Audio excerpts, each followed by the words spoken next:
Hello, everybody. It has definitely been a bit, not only for this discussion, but just for me overall. It certainly has been a month indeed, and we could also say that in regards to what we are discussing today, and that is basically everything involving not only the Switch Direct itself, which was back in early April, but also kind of all of the news surrounding it since then. And there's kind of a lot. We're probably not even going to be able to touch on everything just because there's just so much to talk about.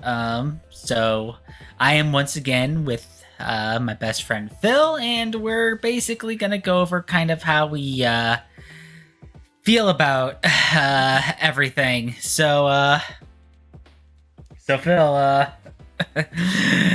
as far as any sort of immediate thoughts on the whole thing? Um, the price point was a little bit high. Well, in a way, it was higher. Yeah, I was gonna say which price. Yeah. So, and also, I guess it was around about where I was expecting for the $4.99 one. I was a little bit surprised that they limited the amount of the bundle. But I don't know, for what they're offering,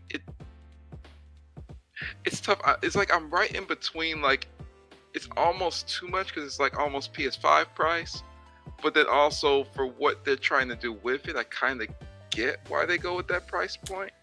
I think it's more than a standard PS5, but definitely less than a Pro. And I think, if I remember correctly, I think it's $450 for the base and $500 for the bundle with Mario Kart World. If I remember correctly. I thought it was. Oh no, yeah, I think you're right. I think it is $450 and then $5. So yeah, we'll definitely get to the price in due time. That's for sure, because that actually came after the Direct. So as far as the Direct itself, however, it was definitely very good. It made the Direct that came before it a whole lot more sense. They got all the announcements out of the way and just focused squarely on the Switch 2 stuff, which I think it could be easily divided by stuff exclusive that's brand new and exclusive to the Switch 2. They went over the Switch 2 just in general on how it's different from the Switch. They also had a section on how they were dealing with, upgrading certain Switch 1 games to the Switch 2. And, there was also a whole deal of third parties. So, I'd say, as far as if we're just talking about the Direct itself, it probably went as well as it could have been. It was all the stuff afterwards that kind of made things a little dicey, right, unfortunately. Right. So, started off right away with Mario Kart World, which was, fantastic. They did also announce a Direct, and I did react to it, but kind of going to tell you a little bit right now. The Direct itself didn't really add a whole lot, so it kind of didn't really felt like it was needed. That being said, I think, from what we saw in the Switch 2 Direct, there was definitely enough to be excited about it, It not only was first brand new Mario Kart in quite some time, but also it was an open world Mario Kart, which was crazy. Not to mention, all the character options, the costume options, the track variety. So, what are your immediate thoughts on Mario Kart World, Phil? So my immediate thoughts are, I feel like, especially with Mario Kart World, they nailed what I think a Mario Kart next generation should be. To kind of open up the maps a little bit, to kind of give more of a larger scale to the traditional Mario Karts that we're used to.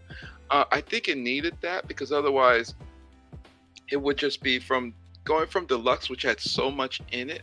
If they just said, "Here's Mario Kart," like if it wasn't World, if it was like Mario Kart 9, Yeah, which is more yeah, track, yeah, it would have felt it too would much like it would have been a reset, exactly, which kind of what happened with 8. So they Mhm. probably kind of wanted to avoid that. They want to have an interesting angle to take it, so that it didn't feel like as much of a reset, especially after the booster pass and everything like that. Right. And I really love the, I guess, the inclusion of all different characters from all across Nintendo properties as well too. Even I know like the big meme that came out of the direct was the cow, um, Yeah. from it there too. But it that was a good way in a sense to get people who maybe didn't even play Mario Kart in the past to see that character and say like, oh yeah, I do want to play it now because I do like the idea of racing. I mean, the cow. I was gonna say, I don't think they announced any sort of other franchises as far as that. I think it is strictly within the Mario verse, as to say. But the character variety is kind of crazy. Well, It's like you just he was from, play as a cow. yeah, he was from The Legend of Zelda, so I think they're still kind of at least reaching out to No, the cow was Moo Moo Meadows. It was specific to Mario Kart. it was, oh, okay. Yeah, it's no. If they were bringing back Zelda, we would have seen Link at some point, which they might do in a future update, maybe DLC.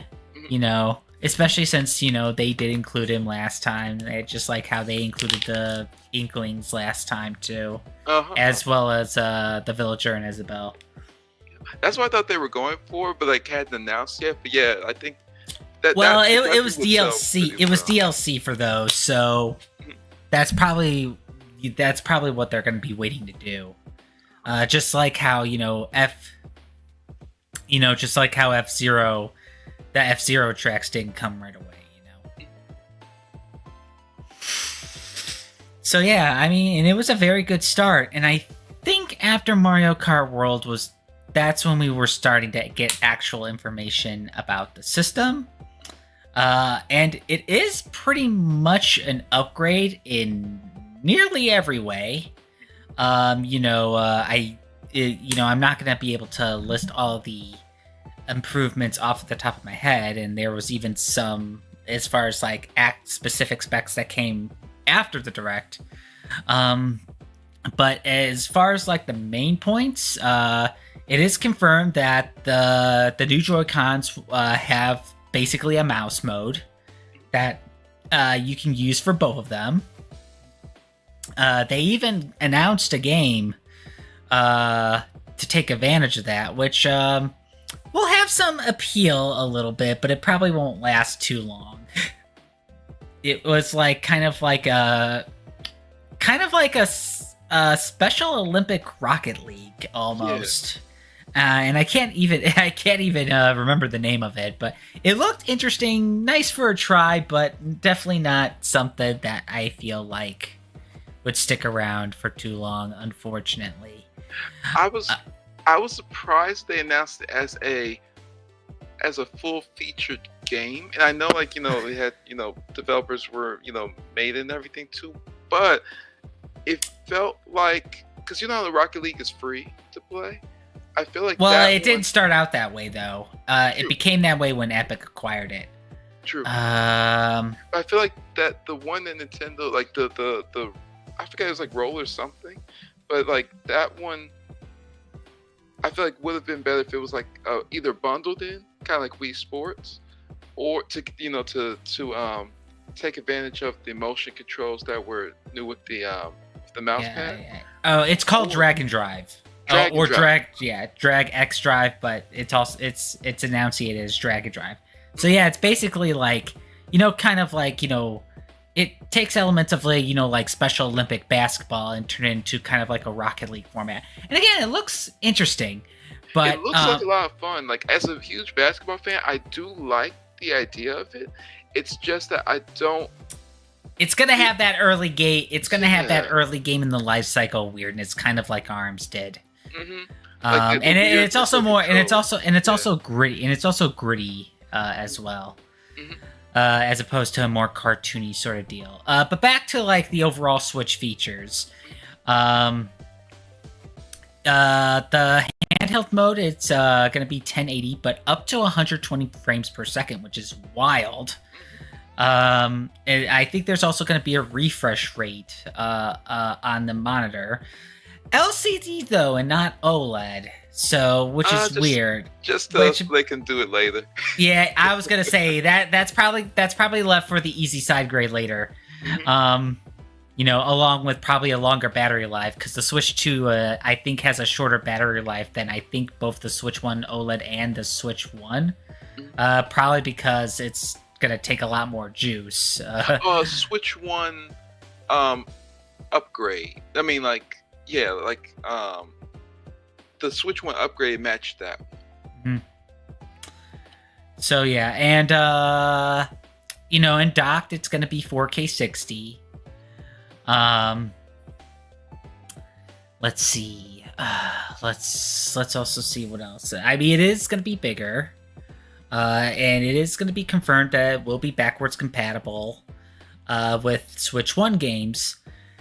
The way they kind of displayed that is a little weird, I will say.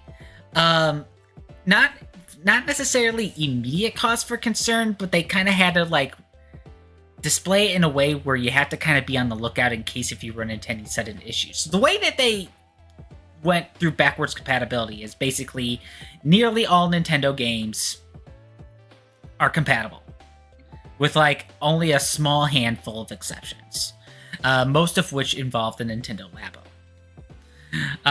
Third parties, on the other hand, I think they know for sure probably like roughly 20% or so, and then like I think like the majority of them, it's like they basically say, hey, we're fairly confident this is backwards compatible.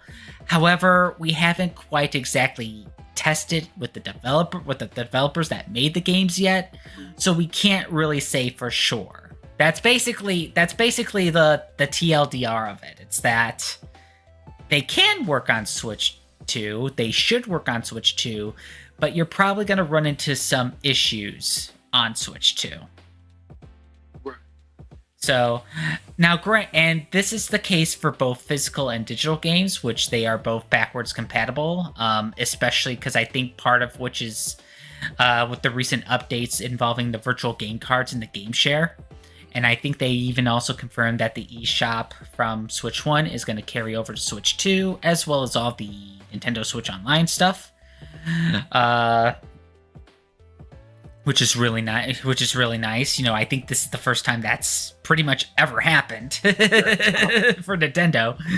Because we know that this has been a thing with other consoles and stuff, and of course PC is also the easiest to, point towards as well.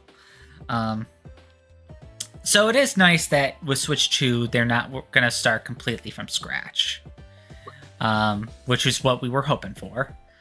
Let's see. And then there was also some some neat stuff or stuff to take note of during like the kind of little demonstration, like, you can lean the console further back in handheld mode, that they still take micro SD cards, but you do need to make sure that you get the newer micro SD cards because the older ones aren't compatible. The Switch 2 will start with 256 gigabytes, which is fair, because I think phones still either start with that or 128, so that falls in line with like, your kind of lower tier smartphone and tablet that, and they also will still have like the up to 2 terabyte SD card, so that's still plenty of room for Switch. Yes and no. It's going to depend on how optimized some of the third party games are, because and I know it's probably jumping ahead a little bit, but when they mentioned that, like, for example, Madden is coming to Nintendo Switch, I was like, oh no, because that game might take up like some third parties are really bad with that, but But also at the same time, especially if you already have kind of the space kind of covered on your Switch 1, it'll easily be carried over to Switch 2. And again, with more on storage space, you at least have room to like switch stuff back and forth, True. Okay. So let's see. I'm trying to they also showed how the magnet attachment works, which, all right, It looks like mistake proof pretty well. I wouldn't say mistake proof, but it at least I feel better about, having an additional back trigger to detach them, as opposed to feeling like you have to really pull them out, because that's what I was a little concerned about. I saw someone. Oh, sorry. So that thankfully was clarified. And then we're also we are basically going into, I think, probably arguably what they probably think is their biggest new feature. I'm not sure how many people are going to use this, especially with how it's displayed and with how, modern technology has already given us alternative options. But there is game chat available on the Switch 2 via the capture button, and you can even get a camera accessory to go along with that. And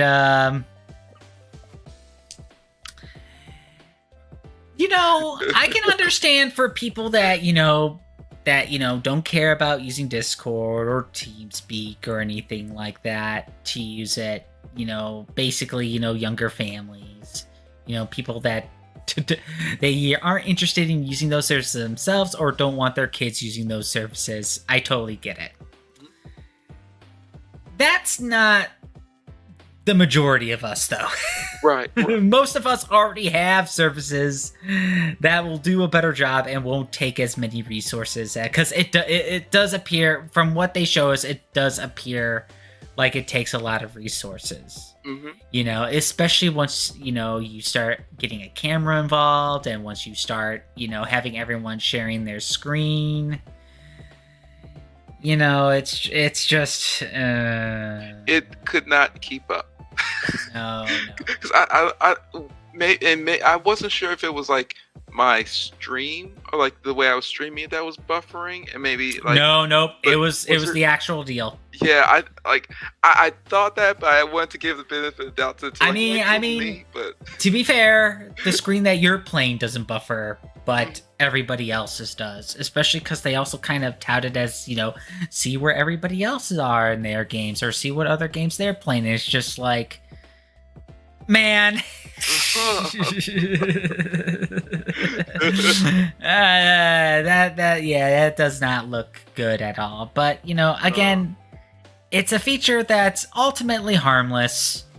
It's easy enough to ignore. I can.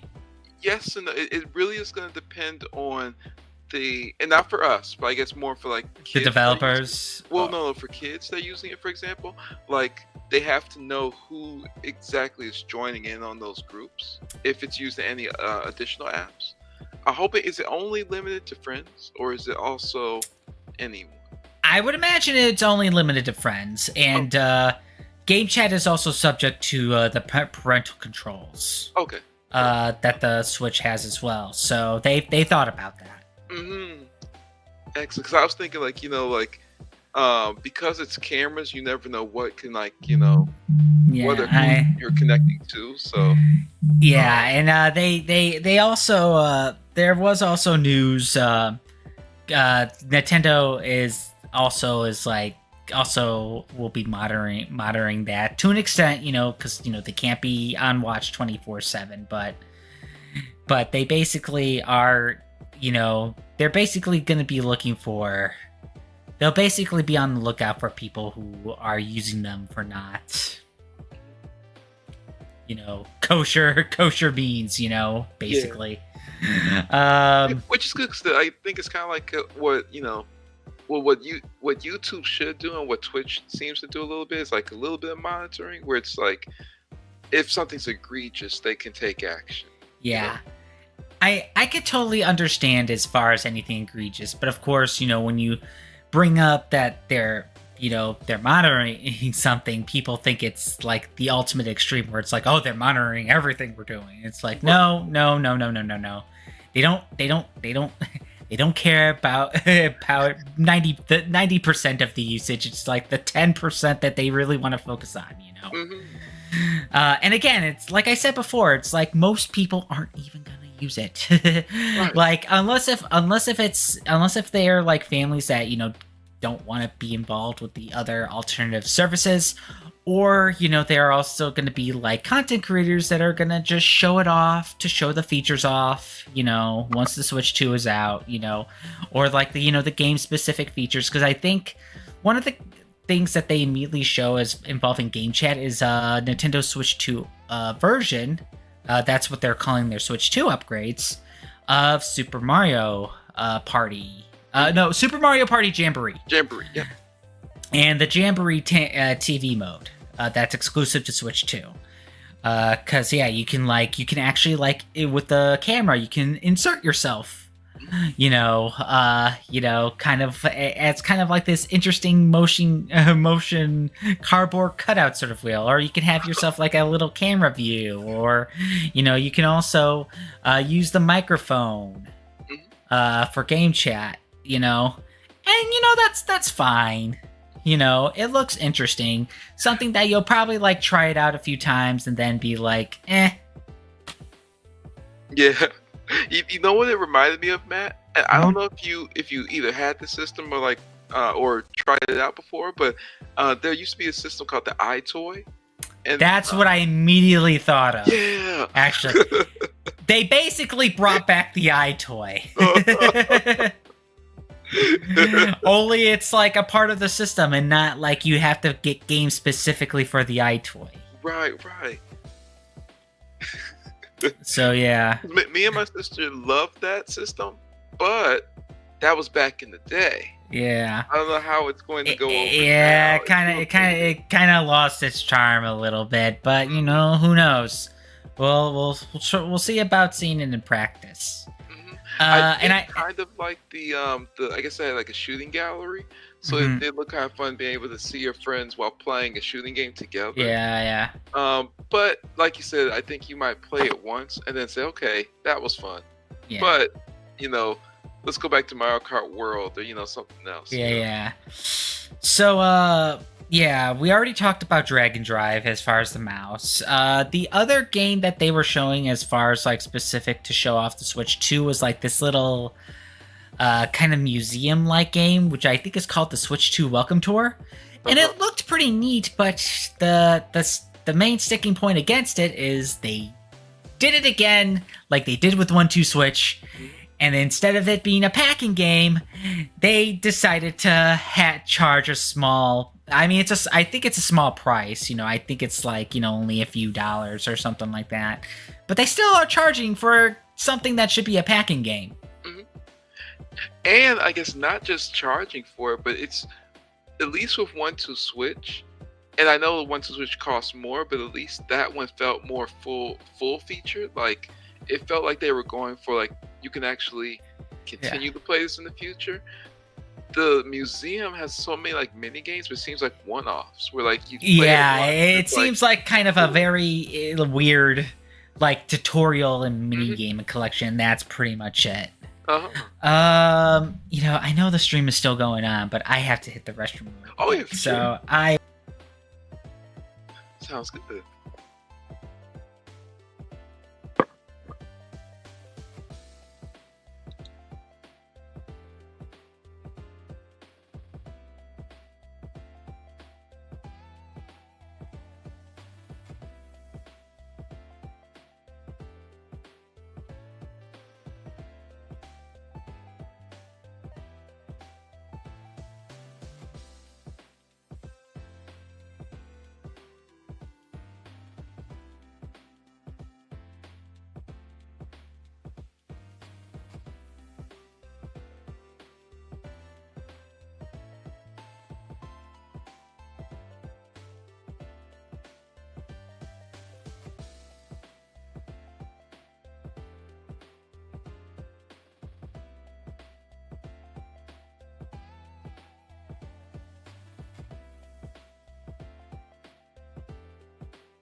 Hello. Were you having camera issues, or did you take a break? Oh, too? I just put it on mute and pause for a second. I got some water and everything there. Okay, all right, sounds good. Well, hopefully, didn't pause too long. Yeah, I didn't want to be bouncing around the entire time. It's like, of course, it would happen during stream. So, Super Mario. I think it was kind of a good segue. I think they did, as far as like going from like, because I think the way they introduced the Jamboree TV was, I think they were going off of like all the different games you can play on the Switch. You could play your Switch 2 games, you can play your Switch 1 games, and then we're gonna have these Switch 2 versions of previous Switch 1 games. And I think they picked the Super Mario Party Jamboree first because it also showed off features that are directly involved with the Switch 2, like the game chat and stuff. And then I think from there, I think that was kind of when they started listing off various games that had Switch 2 versions. So, and I think they range from either like a simple, just graphics upgrade, to like there's actually going to be new content involved. They did say that yes, that you are gonna have to pay, depending on what's involved. It could be as small as $10 if it's just a content upgrade, or it'll be $20 if it's $10 for like graphics and minimum content upgrade, $20 for like, we're basically not only upgrading the game, we're also having this like it's basically like a next gen remaster in a way, where it's like we're upgrading this game and we're adding something new to it. And I think that's kind of where they ran down the line of what's going to be what. I also saw that some might be free depending on what it was, but this was like a recent news thing that hasn't been quite entirely confirmed as of yet. Because they didn't show all the games that were going to be upgraded, at least in the Direct. They showed more on the site, and I think they might fill in more as time goes on. But yeah, the games they showed were this, Super Mario Party Jamboree, and then I think, let's see. Legend of Zelda was one. Both Legend of Zelda games that were on the Switch are getting upgrades. I think it's just graphics for Breath of the Wild, but I think there is a little bit more functionality for Tears of the Kingdom. That one has something with sharing, not instructions. What's it called? Creation. Your crafting creations, and I think there's going to be like an additional like app, with your phone. For it as well for both games. Kirby, which feels weird because if they're making you use your phone, it's like a whole nother thing you have to do to get to use the features of it. I mean, there's already stuff there with Switch 1 games. I think they just want to get more use out of it. True. Especially because they're kind of mostly quiet on the mobile games lately, and a lot of them have stopped service too. Let's see. Kirby and the Forgotten Land is getting switched to with a new storyline. A new additional storyline. Metroid Prime 4 and Pokemon Legends ZA, I think, are mostly graphics upgrades, and I think Metroid Prime 4 will also have mouse controls as well, which is really nice. Let's see. I think those were the only ones they showed in the Direct. Because there was news of others that they're going to do down the road, too. Like, I know Pokemon Scarlet and Violet's going to get an upgrade, thankfully.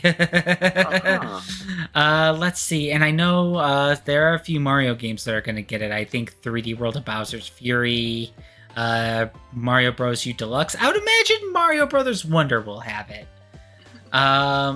and you know, again, I don't know the whole list off my top of my head, but there will be more coming. What do you think about the price points of those upgrades so far? I mean, it does suck a little bit, given that you know, PlayStation and Xbox has been doing the cross-generation updates, and they were free. Some Okay, well, okay, some were free, but you know, and the reason I mentioned some was because to me it seems like they're mirroring the next gen upgrades from I think, what was it called? Days Gone? No. Yeah, Days Gone had an upgrade of $10 going from the PS4 version to like the new okay. one. And then I think maybe some games that were released after, you know, the PS5 and the Xbox series of consoles came out. I think those are the ones that got free ones. Yes. And it's like games that were way earlier in the previous generation. Those probably you have to pay a little bit, which I mean. Well, so for those, they did kind of like when they they added additional features to them, and for when they added those new features, that's when they charge a little bit more. Yeah. So, in Last of Us, you can actually, I think it was like you could play different guitar songs, and they added new story content. And then with Days Gone, I think they added like more of a rogue-like. I might be mixing up the two games, but one had like a rogue-like mode. Okay. So they they did that to justify the prices. Nintendo seems like they're doing a little bit of that with the not Breath of the Wild, the Tears of the Kingdoms upgrades, with like the companion app, and also with the being able to share crafted items. Yeah. Yeah, it is probably gonna just be a case by case sort of deal. Yeah, like anything that's only graphics only, depending on how much development went into that, I kind of feel weird if it like charges a lot, or really if it charges anything for those, because But it is going to be at their discretion, unfortunately. Yeah. So it's one of those things where it's like, I'm just glad it's just a thing at all. You know, it's like if I feel like it's worth it, I'll bite the bullet. And I think with certain like cross-gen releases like Metroid Prime 4, and actually I think it all was Switch 2 versions. It's actually the Switch 1 game, but it comes with the update key. Oh, okay, built in. And yes, you can get just the update key if you already have the game for Switch 1, which is also really nice. So I think there was definitely quite a few kind of third-party roles for games, which is really nice, because I think we know Street Fighter 6 with all of the content of the first 2 years is coming to Switch. Switch 2. Coming to Switch 2. Elden Ring's getting a version for Switch 2, which I think that's the first third-party game they went with, which was pretty cool. Let's see. You already mentioned that, the Madden games and like the EA Sports games are coming to Switch 2, and I think the 2K games are also coming to Switch 2 as well. Yeah. Which is, the Madden ones are huge because they want to stay away from portable systems. They kind of got burnt from releasing, I think it was Madden 13 on PS Vita. Ever since then, they're like, oh no, we don't want really the handheld systems. But now they're becoming hybrid systems. They're like, oh shoot, we probably should release games for them. Let's see. I'm trying to also think. I know Borderlands 4 has been announced for Switch 2. Yakuza 0 has a director's cut that's coming to Switch 2. I think also did they announce, was it Metaphor or ReFantasio, or one of them I think was coming to Switch 2? I could Possibly. be wrong with that one, but the other thing was, and I didn't bring it up to this point, the Nintendo of America live stream specifically, because I did think to see the UK one. Yeah, there was a syncing. syncing. There was not only was there like a freeze in the middle of it, in middle of one of the third-party showings, which is how I kind of missed that the first part of the Final Fantasy VII remake is coming to Switch too. It was because that was during that time. Didn't even see that part. But also, yeah, the audio was off. Which, man, that was embarrassing. Yeah. But the UK one was completely fine, from what I heard. So, damn, that kind of ruined my reaction a little bit. My reaction stream a little bit. Yeah. Or had a kind of like a funny moment. Who knows? Let's see. Other third-party games. Because there was a few that I couldn't really think of off the top of my head because it was a little. I know that I think the Civilization series is coming to the Switch again, Switch 2, because they already started it with the Switch. They have like a couple of the ones that are popular in Japan are coming over. One is what's that? Somnium Files, and I remember that one because my sister loves that series. So I think that was announced in the Switch in the last Switch 1 Direct. Well, it was for the Switch, but then this one announced it with the cross-gen. Yeah, they did bring up some of the games from the last Direct, for the previous Direct over, and be like, "Hey, these are coming to Switch 2 as well." Mm-hmm. It was in that that little. I think it was in that fast part, like that scissor reel, yeah. Yeah, like the scissor reel, yeah. And I think splitting up the news, because I think not only were they like doing like special unique collaborations with third parties, but they also announced that GameCube games were coming to Switch too, and I was kind of off of my seat with that. I was like, finally! And of course, it's going to be this on the system that I can't get right away. But yeah, it's like they included Zelda Wind Waker, Soul Calibur 2 with Link, and F-Zero GX. And they also have quite a few games coming up too, like Super Mario Sunshine, Super Mario Strikers, both of the Pokemon, Coliseum and XD, Fire Emblem Path of Radiance. I think Luigi's Mansion was one of them too, so... Yeah, it's nice to finally see it. One I thought was kind of interesting to not see any showing of is Super Smash Bros. Melee or Melee. Well, they would probably also need to have Super Smash Brothers on the N64 as well, because they haven't done that yet. Mm-hmm. And I'm still wondering, because I feel like that would sell the online service by itself, and. But probably, yeah, I know, because it's so anti like tournaments. I feel like that's the reason why they don't want either of those two games out. Who knows? They might cave and do it eventually, because it was on the Virtual Console for the Wii, but they didn't bother to bring it over for the Wii U. So yeah, it is pretty weird.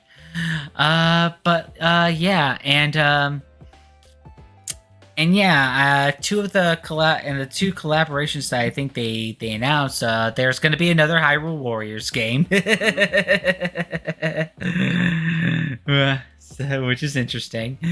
And it's supposed to be a prequel to Tears of the Kingdom, just like I think how the last one was a prequel to Breath of the Wild. It's like, man, they are milking that universe for as much as they can. Yeah. I feel like those style of games are a little bit easier to produce for the Hyrule Warriors style or the Fire Emblem Warriors style games.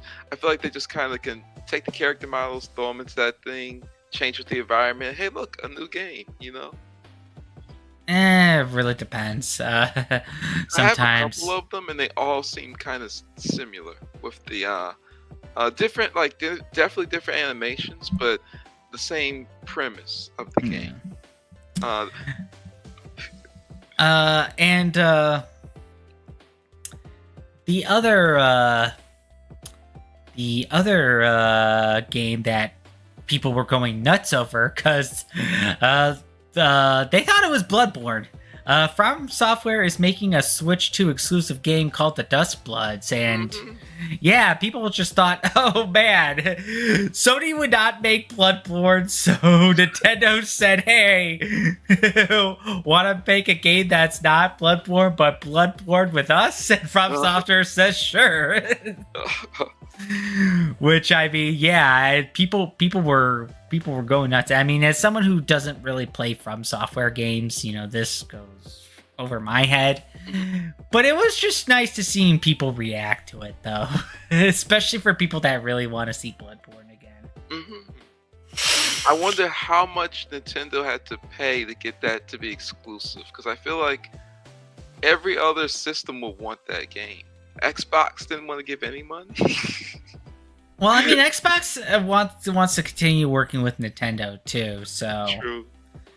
Because yeah, it seems like they have a pretty good relationship as far as I know. That's why that's why a good number of games that were once exclusive to Microsoft ended up on Nintendo in the first place. There's more to come, because I saw some news like even more games are coming over too. Well, yeah, rumored what's it called? Gears of I know it's a little off topic, but the rumored Gears of War game I heard might be coming to other platforms as well too. So that's another like first party tentpole going to other systems. Yeah, PlayStation has also been doing that a little bit as well. I think they just realized, hey, we want to get some mileage out of these games that, you know, are kind of stuck on our consoles, so we'll just let other platforms have them on there as well. You know, as long as they play their cards right, you know, I see no harm in that. You know, I think Nintendo is obviously the only one that's not going to do that, you know, outside of smart devices. And even then, they kind of dip their toe in the water and pulled it back out, mostly. But yeah, I mean, I know I'm skimming over some announcements here and there because I know we still have quite a bit more to talk about the whole thing.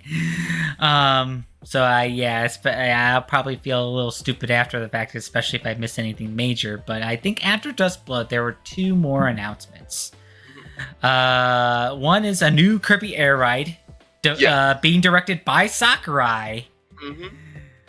Coming for the Switch 2, and that was the other announcement that had me kind of off my feet a little bit, which it was like, oh shit, it's after 20 years, we're getting another Kirby Air Ride. Kirby Air Riders. It's like, clever. The reason I was so surprised at that game is because literally in this direct, it started with Mario Kart, you know, like the Mario Kart World game.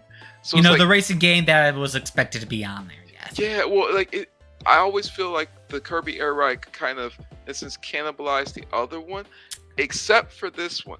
The reason why is because Kirby Air Ride will probably be linear, and now the other one, like Mario Kart World, is open world style.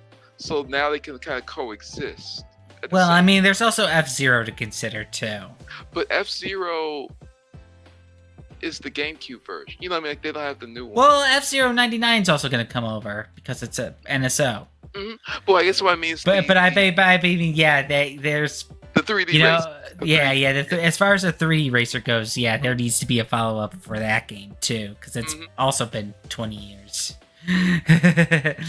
So, but then finally, you know, 1 month after the Switch is going to come out, we're actually going to get like one of the first major, you know, big title games outside of Mario Kart, which is a new Donkey Kong game. And from what it appears to be, it's done in a similar style to Mario Odyssey. Yep. And, you know, it's just, you know, it's going to involve DK, you know, destroying stuff and collecting banana. Well, these like banana like ore sort of deal, which you know. But yeah, you know, it's very nice to see a Donkey Kong not only getting a game again, but also getting a 3D game in that, because the only 3D game it's gotten is 64. Right.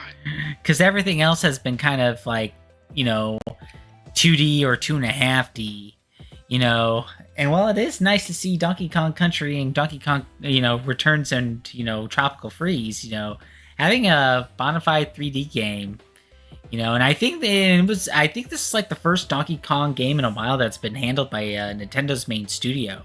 Because, they kind of gave Donkey Kong off to to some side studios in the past, like they did with Rare, like they did with Retro, and of course, Rare's completely over by Microsoft now, and Retro has been working on Metro Prime 4, so it's like, well, Donkey Kong needs something. Hey, why don't we actually do a Donkey Kong game ourselves? It's been a minute since we last did one.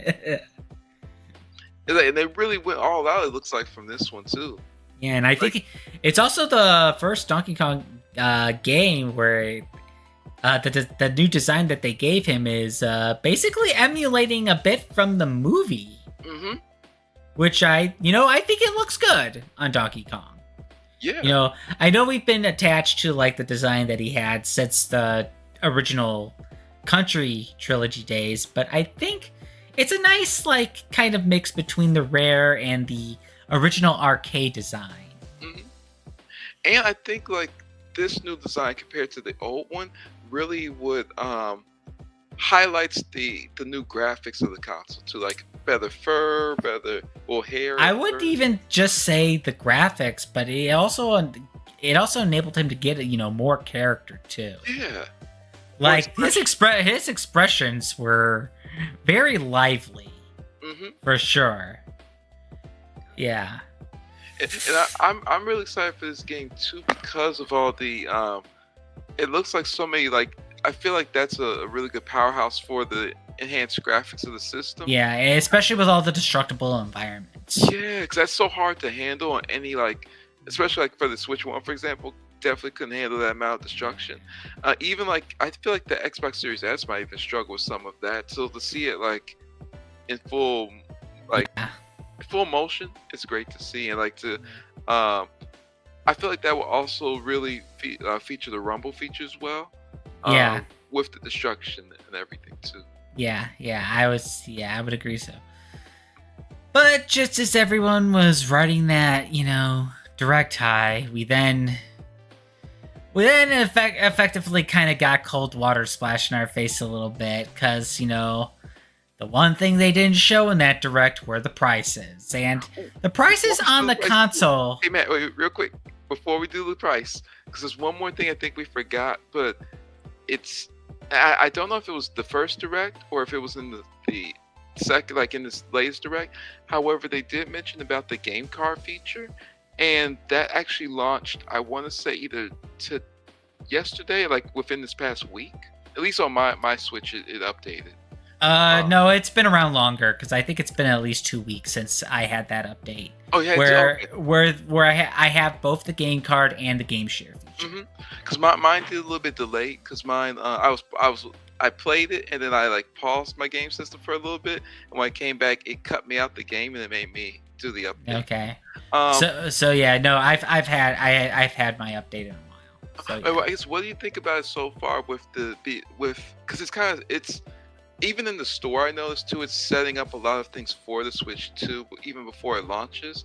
Like by being able to filter the store by Switch 2 games only or Switch 1, and then with the game cards, being able to share games now with friends. I think the game cards are a nice way to like just transfer your games over, because I think that was the thing that we did forget. I think game share is I think is mostly on the Switch 2 side of things.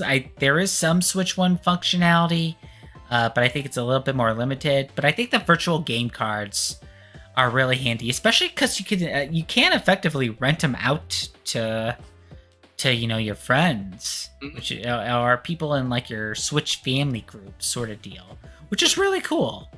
I mean, granted, it kind of brought back, I think, like an older feature that has been absent for a while, which I think was on the DS or something like that. And other platforms, especially Steam, has had this for like forever now. But it's one of those things where it's like, hey, better late than never, you know. And it is a nice way to do it for Nintendo, especially, you know, going from Switch 1 to Switch 2. But one thing I'm wondering with that feature though too is I feel like there's bugs in it. But why would you say that? The only reason I mention is because, well, I guess like unintended bugs in a sense, because I can technically share my DLC. No, that's a feature. That's a feature. They meant to do that. Okay. They meant to do that. Yeah. Okay. Because I noticed that with my Super Smash Brothers content, like, so I downloaded all the DLC except for Steve because I didn't like the Steve character. But I downloaded purchased all the other DLC for the Smash Bros game, and I noticed I think you could share that with someone else who. Yep, you can share DLC. That was intended. That is a huge like seeing out that's intended. That's a huge feature. Yeah, I was gonna say I'm not sure if anybody has done sharing DLC before. Right. Which yeah, that would be nice. Okay, but now let's actually talk about the price again. So I mean, I wasn't as upset, or if anything, I wasn't upset at all. I was, I was kind of tilting my head like, because I knew right away, I wasn't going to be able to afford the system right away. Which means I probably certainly was not going to get the games right away. The thing, especially going into the year 2025 and all the crazy real world shit that's been going on, I get it, and especially in the coming weeks and the coming months, I'm already seeing that it isn't so much going to be just a Nintendo problem. It's going to be a problem that affects everything. It's just Nintendo was unfortunate to experience it first, right after your new console reveal. Exactly, yep. And it's happening exactly like I thought it was going to happen, too. Because, not long after, not long after, the Direct, real world shit was happening. They had to, pull back the pre-orders because of that shit was happening. And then they had to set it back at a later date. So, thankfully, the console price was not affected. Thankfully, the game's price was not affected. Yeah, sort of. Sort of, but not in the way that we thought it was. Not in the way that we thought it was going to. The accessories did get a price bump, though. So basically, the way that Nintendo's approaching it is they're keeping the console at their price ranges, which is lower. It's kind of in the mid range. It's higher than your base PS5. It's higher than, I think, your base Xbox Series X and Xbox Series S. But it is lower than their upgraded counterparts. So it's in the middle, which made sense, given what's going into it now. I think the part where they're kind of trying to make up for the difference, though, is the game prices. And I think that's where a lot of people are concerned, especially with Mario Kart World being $80. Because, people were kind of bracing for Nintendo to do $70 games, as it was with the Tears of the Kingdom, and as it turns out to be the way with, Donkey Kong Bonanza. I think, people are kind of wondering. I think people were kind of worried, though, is that there isn't really a maximum being set. And what dictates that maximum? Because I know when people were immediately kind of going to okay, well, the games that you bought back then, adjusted for inflation, they would be either this price or higher now. It's yeah, but that's kind of missing the point. The missing point is when we want to get the games today, how high, either being the game on release or the game plus DLC and expansions, what's the maximum that we are to expect from that? And how much content should we get from the price that we pay for? That's what people are worried about. Not to mention it opens the floodgates for other companies to raise the price. Because, Xbox recently raised their price on all their stuff, on all their hardware stuff. Mm-hmm. And, Borderlands 4, is now going to be $80. So it's like, again, I get it. Game development is expensive. The people who make these games should be paid.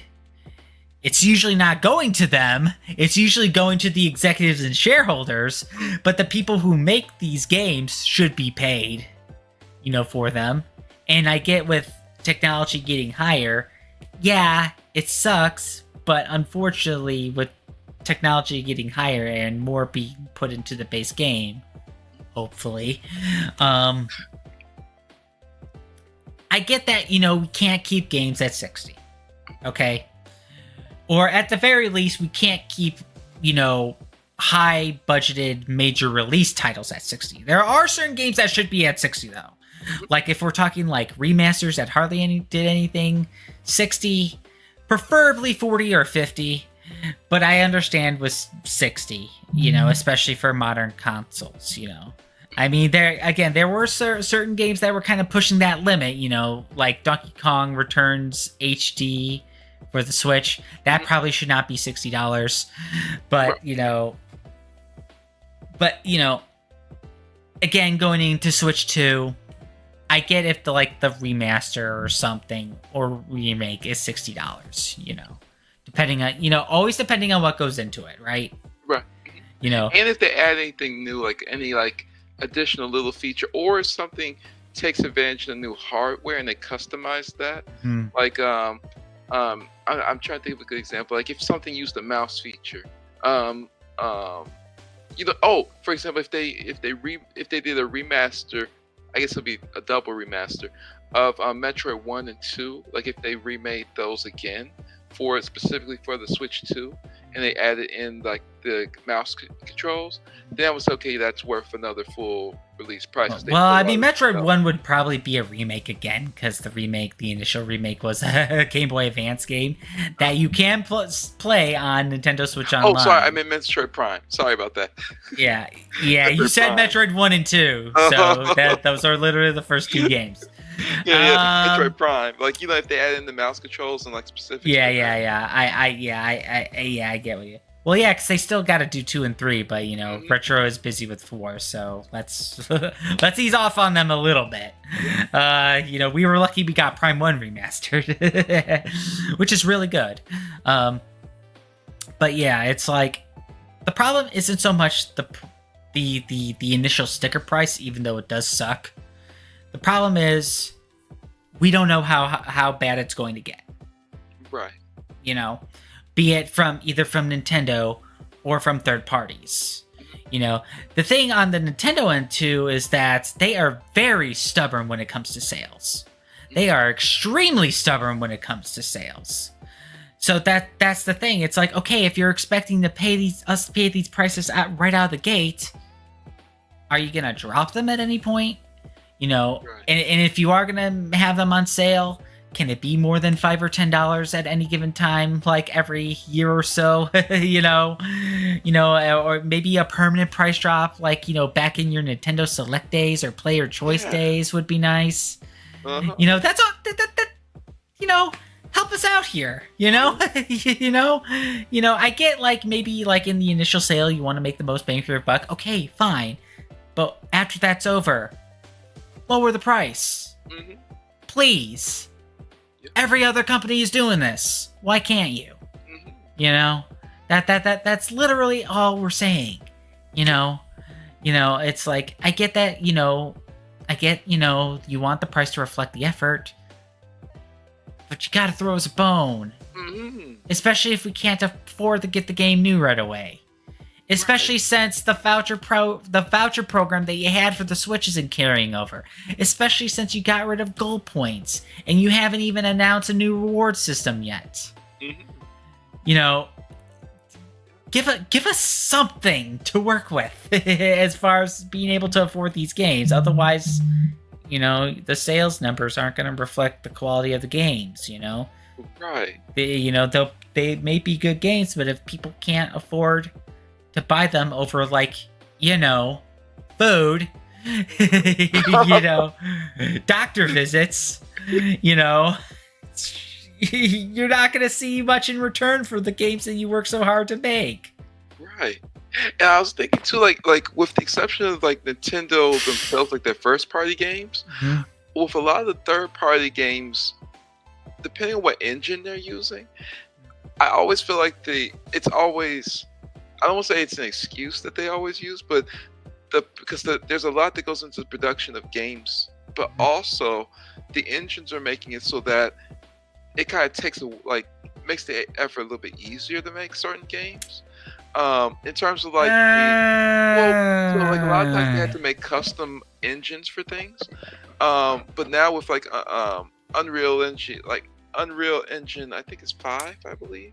Like with some of it, it cuts down on some of the production time. It really depends on what they're asking for the engine to do. Just because someone's using Unreal or Unity or Godot or Game Maker, you know, that you know, it doesn't reflect on the effort of what they might need to do. Yes, the engine can help streamline a lot of stuff, you know, and it definitely helps that, you know, since they did have to create it from scratch, they don't have to worry about addressing their own problems. They have like resources dedicated from that engine. But the thing is that after that, what are they asking the engine to do? And that's where most of the effort goes into.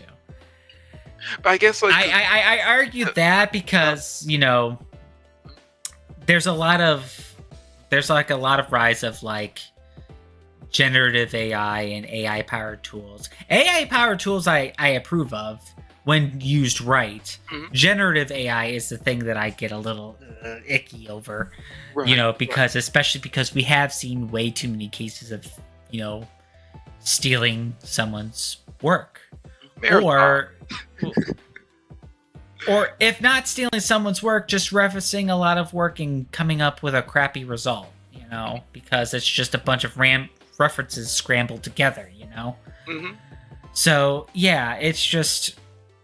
And of course you're not paying anybody to actually work on it, you know, if you use it that way.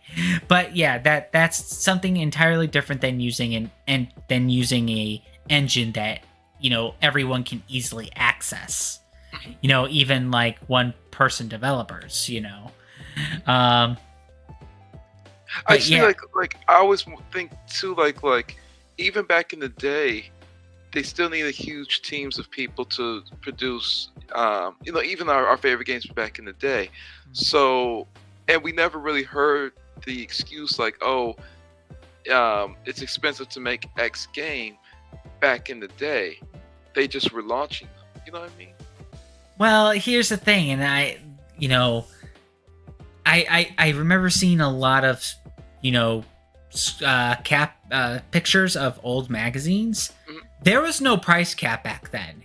People charged whatever, ranging from like, and it's not even a solid 60, 70, or 80 too. It's just, you know, they'll charge one game like $64, then they'll charge another game $82. You know, again, that was we're kind of returning to those days, except we actually have a solid like 5 counter, you know, barring any sort of sale, you know, and before tax, of course, you know. And again, you know, for as much as we lament, you know, our pricing situation and our availability, you know, here in the States, other countries don't have it really that good either. Like the only country that can easily get a Switch at a good price point is Japan, where the console's made. You know, and it's region locked, so you can't just get a Japanese console and bring it over here. Although, why would you even do that? The import price would be insane. It's like you may as well just get one that's specifically for your region. But it's like, you know, Canada's experiencing price increases. You know, European countries are experiencing price increases. You know, Australian, you know, the price increases are happening with everyone. So, you know, it in both console and game. So, it isn't just us. as much as we forget about that sometimes. Mhm. But yeah, after that, then we are just getting like hodgepodge of different news, like, surprising things about the Switch, be it features, be it potential issues, as well as nice little blurbs about, games and stuff. And that's where we also found out about, other news like Xbox raising their prices. And the Borderlands 4 thing was rather recent, actually. Mhm. To the point where people were, kind of having another reason to knock Randy Pitchford down a peg or two. I think it's also just the way he said it, because didn't he say like, Yeah, real fans will- only yeah, real true fans will pay bucks. It's like, Mhm. yeah, like I'm sure only real fans saw your failing movie. yeah, yeah. yeah. Yeah, keep telling yourself that, Randy. But So, it's also like the he could probably say that it would probably be better. It will go over better in a meeting, but don't do that for like. don't do public that. consumption. Yeah. Don't actually tell a journalist that. They will publish it, and everyone will know. Right. Plus, Borderlands 4 really needs to get goodwill from everyone after Borderlands 3 and after the movie. They need just goodwill, and that's not the best way to get it. Especially when they still haven't really, at least from what I saw, haven't really shown off a really good villain or reason to get Yeah. Borderlands 4. Other than like improved graphics of the game. Yeah. So, I mean, again, kind of like PS5 and like the Steam Deck or the ROG Ally, the Switch 2 unfortunately is going to add to another thing that I wish I had, but I'm probably not going to get right away sort of deal. Just because, again, it's already going to be like a few $100 just to get the thing. It's going to be a few $100 more to get like all the accessories that I want for it, like, micro SD card specifically for it. Got to get the screen protector, maybe a spare set of Joy-Con 2s. Definitely not the camera. I do not care about game chat, and I don't need the camera with it. It is interesting that it'll be compatible with any USB-C camera.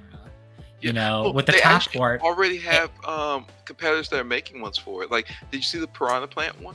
I heard the camera quality on that is bad, but the novelty is not only that it looks like a Piranha Plant, but you can detach it from the base and just have it on your Switch too. Mm-hmm. Which, I mean, if you do that with a camera with a better quality, I might even consider getting one. But I'm not too worried about that at the moment.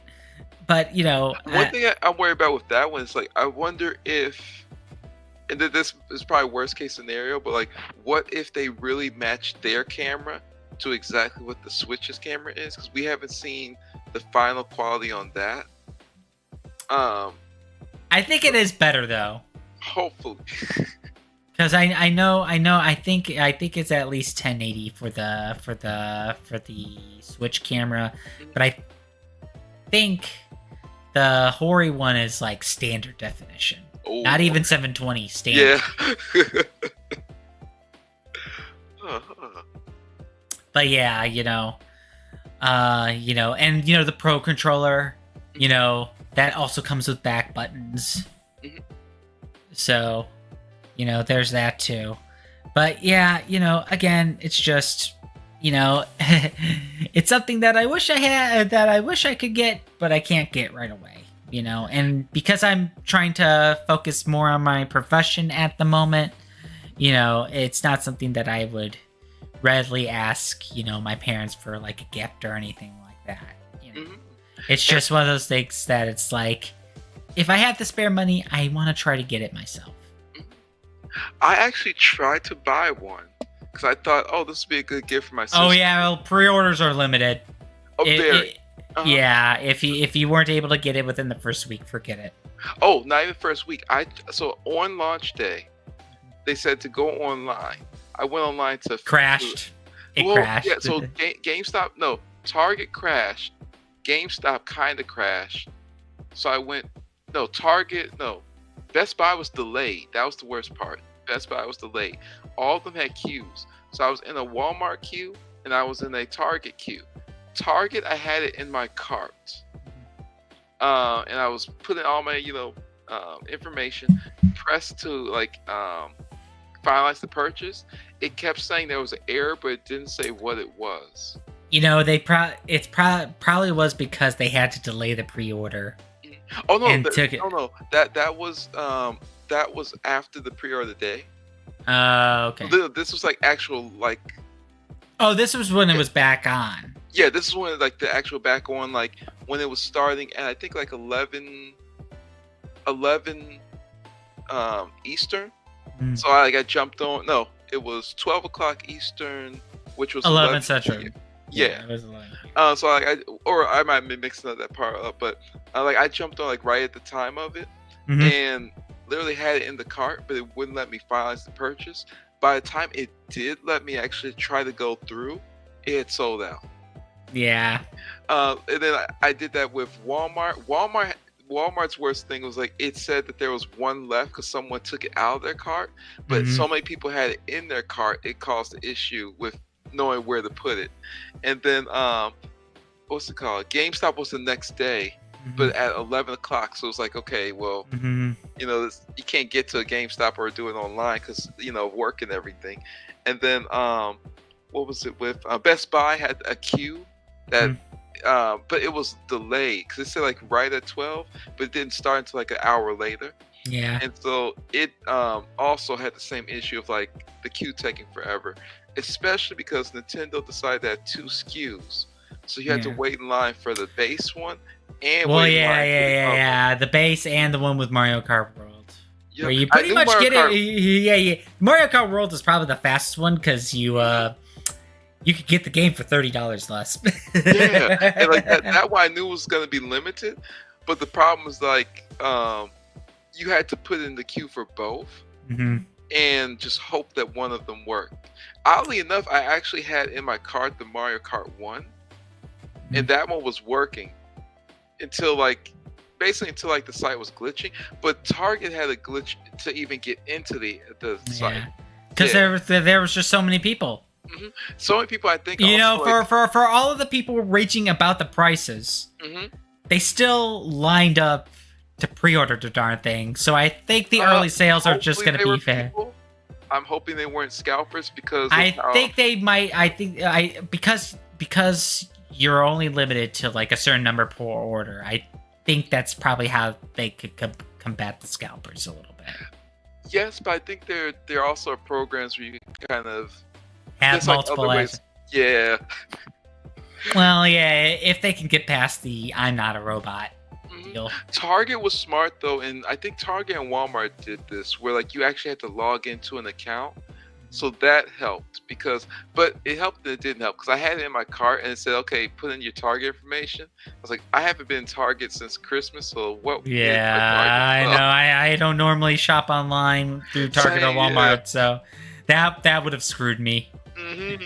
That would have screwed me. And the worst part was it wouldn't send over the how you want to reset your password. Yeah. Because there's so much traffic, it couldn't send out the email. Yeah. Mm-hmm.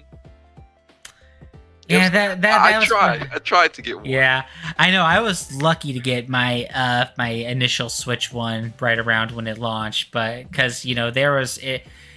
Usually, the initial pre-orders in the first couple of months, forget it, because everybody that immediately wants one are clawing each other over it, which is a sign that sales numbers are probably gonna, they probably won't match to Switch 1, but at the very least, it will be at least promising, mm-hmm. Especially given how choppy the waters are, kind of following the Direct and stuff. It's that no, there's still enough people that will want to get one, especially people that are content creators, because especially if the Switch, if Nintendo is part of your content creation, you kind of have to get one. You don't want to be left behind in the algorithm with all those views, because it's all your friends and all the people you do contact with, they got their Switch 2s and doing Mario Kart World. Well,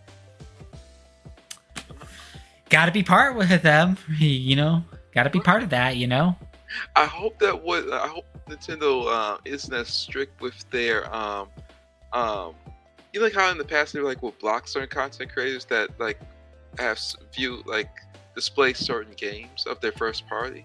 I think they've pretty much dropped that for the most part. The only thing they go after is just people who upload just music rips. Okay. Especially now that they have their Nintendo Music app, which they are drip. Well, I shouldn't even say drip feeding because every week they've been putting a new game on there. So I mean, they're handling that better than they did with their classic game catalog. Or do you have to have Nintendo like the online subscription to access that? No, I think you just need a Nintendo account. Oh wow, okay. Yeah. That's something I have to download. I've been wanting to actually try that with my CarPlay. Mm-hmm. And see how that works, because I normally listen to my music app when I'm out at my car, because my car has the CarPlay now. Oh. But yeah, but yeah, but yeah, it's one of those things where it's like, I feel like, just to kind of summarize all of it up, I think this confirms like the suspicion that I had that the Switch 2 will kind of follow along like some of the Nintendo's past sequel platforms. Like the SNES did not do better than the NES. The Game Boy Advance did not do better than the Game Boy, and the 3DS did not do better than the DS. But they still did well. I feel like the Switch 2 is gonna join them in that regard. Because people are already quick to compare it to the Wii U, and it's like, guys, Japan is still gonna get it at a low enough price. Japan alone will probably put it past the Wii U. Mm-hmm. And then you still have the international audience. It's like the Switch just surpassed 150 million units. And they're only a few million behind the DS, which is their highest platform. If they could at least do half than that, they're already behind the 3DS, and they just need to do a little bit better to surpass it.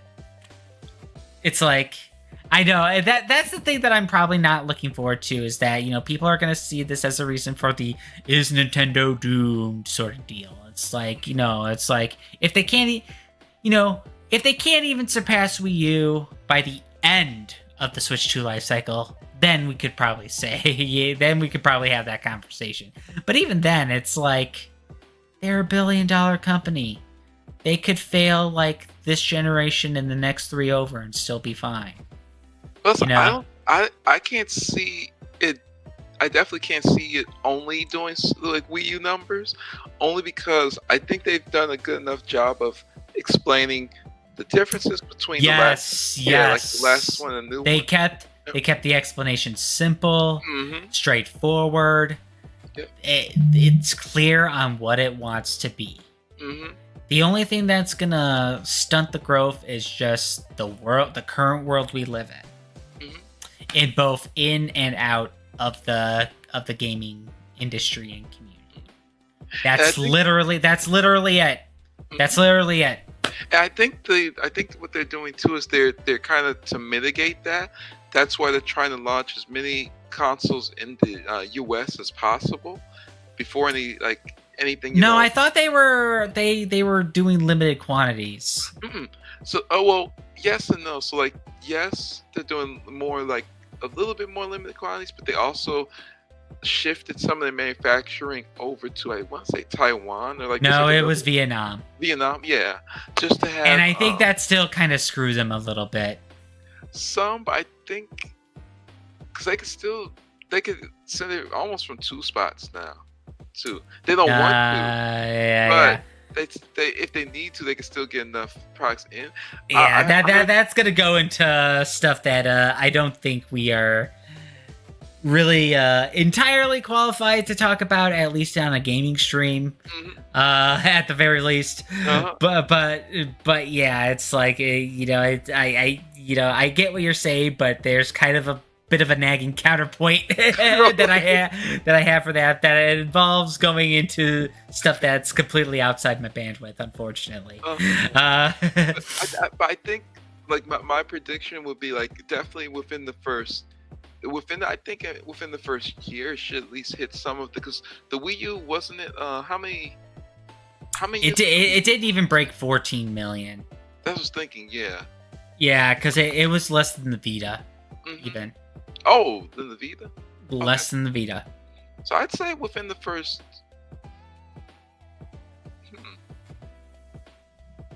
So yeah, actually, it would take a while to actually match the Wii U one, based on like production and everything too. But I still think, even with that, should still definitely hit that number. Especially with some of the. I think the fact that people are having difficulty pre-ordering is a sign that at least within the first 6 months to a year, it should do well enough. Yeah. It's just it would be a key sign to, okay, how are people gonna absorb the costs of the newer games and stuff like that. That's gonna be the real test. I just thought something too. The one thing I didn't mention earlier, but the biggest sign that I think a lot of people are gonna like buy this as soon as it comes out, I didn't even see the Amazon listing for it because I don't think Amazon they knew like they would get overrun almost with people. Because on that launch day, they kept saying like it wasn't available with them just yet. They're probably waiting for the major retailers to have their run in that. But that's what I mean. Like that's why I think that they're gonna do really well because I think in the past they also did at the same time. Now they're like, no, let's let everyone else get some first, then we'll post ours, and knowing that they'll still be able to get all of their pre-orders done at the same time. So I see that more as like a good sign than like a bad sign. You know what I mean? Like I kind of see it as a bit of a mitigation sort of deal for both Amazon and Nintendo. But again, that is going to details that I'm not necessarily qualified to talk about. So but I think at least means that they know like they'll instantly have the same. They'll be able to fulfill all the pre-orders that they're anticipating. Like they know already, because otherwise they would have it at the same time. You know what I mean? And I think that probably because they probably foresee particular issues that it probably took as long for them to even announce it as they did, because we didn't even get a Switch 2 announcement until February, with the Direct being in April, with a launch date in June. So they probably, for all we know, the actual system itself was ready for a while. They just had to do a lot of prep work. So hopefully it'll pay off. Yeah, I think it will, especially because they have one of the, at least to me, one of the best launch lineups I can think of in a while. I would say Mario so, Kart yeah. And Bonanza, yeah. And like with all the third-party games as well too. Like I can't really think of a system that had this much support right away. At least for Nintendo. Like, because even Switch, it was pretty limited. But it was also going off of Wii U. Right. And I was even thinking like with the other system too, like with Xbox, PlayStation. I can't think of another system that really had this much of a launch lineup. And then also with like big hitters within it, or at least like. I think NES and Game Boy were like Game Boy, best. Yeah. I would say Dreamcast, but that's kind of because at the time Dreamcast really needed it. Yeah. And Wii was also good. Okay, yeah. Wii was definitely a really good launch. Wii was good. Yeah, that probably is actually one of the best ones, at least from what I could remember with it. Yeah. But yeah, so I mean, that's all I can think about for now. Because I know I mentioned that a lot have happened between now and the Direct, but I think most of what we had to talk about kind of tied back to the Direct a little bit. And But yeah, I'm probably gonna wrap up the conversation because not only have we been going on for a bit, it's getting late, and I am helping to run a charity booth this weekend. So yeah, for anyone in the Chicagoland area or anyone visiting for Combo Breaker, I will be at the Extra Life Chicago Guild booth. Whole entire day Friday until 3 p.m. on Saturday and entire day on Sunday. Stop by, and if you're able to, maybe even leave a donation, help and support the Lurie's Children's Hospital of Chicago. Excellent. All right. Phil, thank you very much for joining with me today. I know we've been trying to plan this for quite a while. My schedule has been absolute poop this entire month, and kind of last month too. So, which is why it took so damn long, So, no problem at all. There. I haven't even streamed a single damn thing since I reacted somewhat to the Mario Kart World Direct a month and 5 days ago. I still need to do more Pokemon Violet parts. So, yeah. So, but anyway, thank you for joining with me at this discussion. I mean, hey, if you somehow get a Switch 2 and all that, hopefully you're having a good time with it. Hopefully I won't be too long behind you. I mean, hell, again, I still have to yet to get a PS5 or Steam Deck or what have you. I've just been broke. Understandable there. Gotta pay those bills. Yep, the adulting game. The adulting game. The game that no one wants to play.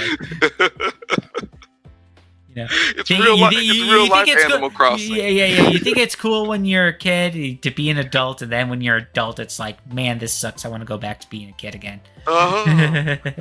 Every time I have to pay bills, I just think of like Tom Nook somewhere. Just say like. And Tom Nook himself isn't even that bad either. He gives you as much time as you need to pay those bills.